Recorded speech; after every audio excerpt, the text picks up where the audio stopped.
Hello అండి. నమస్కారం. ఎలా ఉన్నారు అందరూ? బాగున్నారా? మీరందరూ ఆనందంగా, ఆరోగ్యంగా ఉండాలని ఎప్పుడూ కోరుకుంటూ ఉంటాను. ఆరోగ్యంగా ఉండాలంటే ఇంటి వంట తినాలి మరి. అందుకే ఇంటి వంట తిందాం, ఆరోగ్యంగా ఉందాం. నేను మీ రాజ్యలక్ష్మి, లక్ష్మీప్రియ వెజ్ కుకింగ్ వీడియోస్కి స్వాగతం.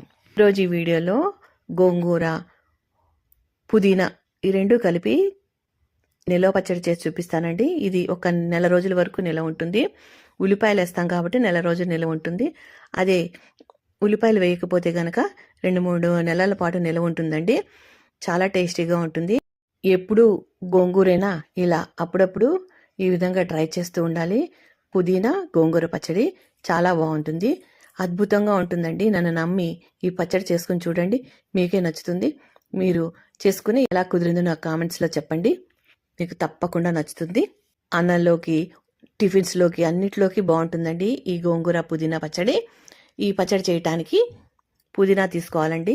ఒక 2-3 కట్టలు పెద్దవి తీసుకున్నాను, అంటే 2 కప్పుల దాకా పుదీనా తీసుకున్నాను. అలాగే 4 కప్పుల దాకా గోంగూర తీసుకున్నానండి. ఈ రెండు కూడా శుభ్రంగా కడిగి వడగిన్నెలో వేసి నీళ్ళన్నీ వాడిన తర్వాత బట్ట మీద ఆరబెట్టాలి, లేదంటే ఫ్యాన్ గాలి కిందైనా ఆరబెట్టుకోవచ్చు.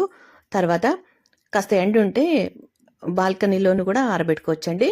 వడిలిపోయినా పర్వాలేదు. ఆకు ఒక టేబుల్ స్పూన్ ఆయిల్ వేసి ముందుగా పుదీనాను వేయించుకుంటున్నాను.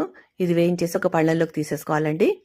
మరీ క్రిస్పీగా వేగనక్కర్లేదు, పచ్చివాసన పోయేదాకా వేయించుకోవాలి. ఇలా పళ్ళల్లో తీసుకున్న తర్వాత అదే గిన్నెలోకి గోంగూర వేసుకోవాలండి. మరో టేబుల్ స్పూన్ ఆయిల్ వేసి గోంగూర వేసుకోవాలి. గోంగూర ఎక్కువగా వేసుకోవాలండి. 4 కప్పులు గోంగూర అనుకోండి, 2 కప్పులు పుదీనా వేసుకోవాలి. లేదు అంటే 1 కప్పు పుదీనా వేసుకుని 3 కప్పులు గోంగూర అయినా వేసుకోవచ్చు, మన ఇష్టం అండి. పులుపుని తినేదాన్ని బట్టి వేసుకోవచ్చు. తర్వాత ఈ రెండు వేగిన తర్వాత మిక్సీ జార్లో మెత్తగా గ్రైండ్ చేసుకోవాలి. దీనిలో ఇంకా చింతపండు వేయనక్కర్లేదండి, మనం గోంగూరలో ఉన్న పులుపే సరిపోతుంది.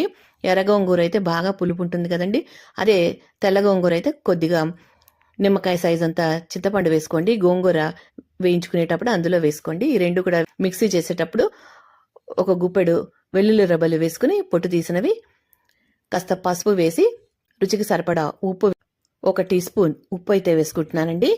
కారము అన్నీ వేసాక మళ్ళీ రుచి చూసుకుని మళ్ళీ ఉప్పు సరి చేసుకోవచ్చు. ఇలా గ్రైండ్ చేసుకోవాలండి. ఇది గ్రైండ్ చేసి పక్కన పెట్టేసుకోవాలి. తర్వాత తాలింపు కోసం ఆయిల్ వేసుకోవాలి. 1/4 కప్ ఆయిల్ వేసుకున్నాను. తర్వాత ఆవాలు, జీలకర్ర, శనగపప్పు, మినప్పప్పు, ఎండుమిరపకాయలు తాలింపులో వేసుకోవాలి. అలాగే ఒక గుప్పెడు వెల్లుల్లి రెబ్బలు చితక్కొట్టి వేసుకోవాలి. అదే మీరు వెల్లుల్లి వద్దనుకుంటే ఇంగు వేసుకోవచ్చండి. గుప్పెడు కరివేపాకు వేసుకోవాలండి. తర్వాత వేయించి పొడి కొట్టుకున్న జీలకర్ర పొడి, మెంతుల పొడి, అలాగే ఆవ పొడి, ఈ 3 కూడా విడివిడిగా 1 టీ స్పూన్ చొప్పున తీసుకుని వేయించుకుని పొడి కొట్టుకుని కలుపుకోవాలి. తర్వాత 1/2 టీ స్పూన్ పసుపు వేసుకోవాలండి. ముందుగా పచ్చడిలో కూడా వేసుకున్నాము రుబ్బేటప్పుడు, ఇందులో కూడా 1/2 టీ స్పూన్ వేసుకోవాలి. తర్వాత కారం వేసుకోవాలండి. 1/4 కప్పులో కొద్దిగా తక్కువ వేసుకోవాలి, నిండుగా వేసుకోకుండా కొంచెం తగ్గించి వేసుకోవాలి. తర్వాత మనము ముందుగా రుబ్బు పెట్టుకున్న గోంగూర, పుదీనా పేస్ట్ మొత్తం వేసి కలిపేసుకోవాలి. ఆ పోపులోనే కలిపేసుకోవాలండి, అప్పుడే స్టవ్ ఆపకూడదు, కొంచెం వేడిగా ఉండగానే కలుపుకోవాలి. అలా కలుపుకుంటే పచ్చడిలో ఉన్న తడి ఏమన్నా ఉంటే పోతుంది. అంతే అండి. ఎక్కువ రోజులు నిలవ పెట్టుకోవాలి అనుకుంటే ఇంకొంచెం ఆయిల్ వేసుకోవచ్చు. 1 నెల రోజుల్లోనే తినేయాలనుకుంటే నూనె తక్కువ వేసుకుంటేనే మంచిది. తర్వాత ఒక చిన్న నిమ్మకాయ సైజ్ అంతా బెల్లం వేసుకోవాలండి. బెల్లం వేస్తే ఈ పచ్చడి చాలా టేస్టీగా ఉంటుంది. పుదీనా వేస్తున్నాం కదా, అందుకని బెల్లం వేస్తే ఈ పచ్చడి చాలా బాగుంటుంది. స్టవ్ ఆపేసి ఉల్లిపాయ రెక్కలు వేసుకోవాలండి. ఉల్లిపాయలు ఇలా రెక్కలుగా వేడదీసి చిన్న ముక్కలుగా కట్ చేసి వేసుకోవాలి. అంతే అండి, ఎంతో టేస్టీగా ఉండే గోంగూర పుదీనా పచ్చడి రెడీ. వేడి వేడి అన్నంలో నెయ్యి కానీ నూనె కానీ వేసుకు తినండి. ఆహా, అద్భుతమేనండి. మళ్ళీ ఈ పచ్చడి జన్మలో మర్చిపోరు, మళ్ళీ మళ్ళీ చేస్తూనే ఉంటారు. గోంగూర మనకి ఎప్పుడు దొరుకుతూనే ఉంటుంది కదండి, పుదీనా కూడా దొరుకుతుంది. ఎప్పుడు కావాలంటే అప్పుడు చేసుకోవచ్చు.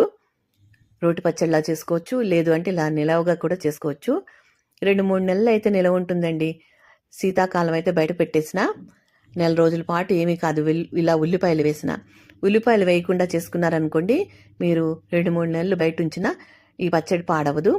అలాగే ఫ్రిడ్జ్లో పెడితే ఇంకో నెల రోజులు నిలవ ఉంటుంది. వేడి వేడి అన్నంలో నెయ్యి వేసి కలిపి అంత బాగుంటుందండి. తింటే ఉంటుందండి. చూడండి నేను కలిపిన అన్నం అంతా కూడా తినేస్తున్నాను. మీకు చూపించడానికి కలిపాను. మొత్తం అంతా తినేసాను. అంత బావుందండి. సూపర్‌గా కుదిరింది. మీరు కూడా ఇలా ట్రై చేయొచ్చు కదా!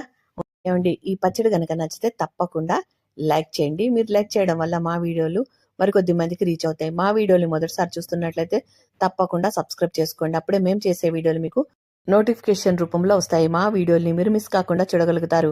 ఈ వీడియో గనక నచ్చితే లైక్ చేయండి, షేర్ చేయండి, సబ్స్క్రైబ్ చేసుకోండి. మరో మంచి వీడియోతో మళ్ళీ కలుస్తాను. నమస్కారం. ఉంటానండి. Thank you for watching.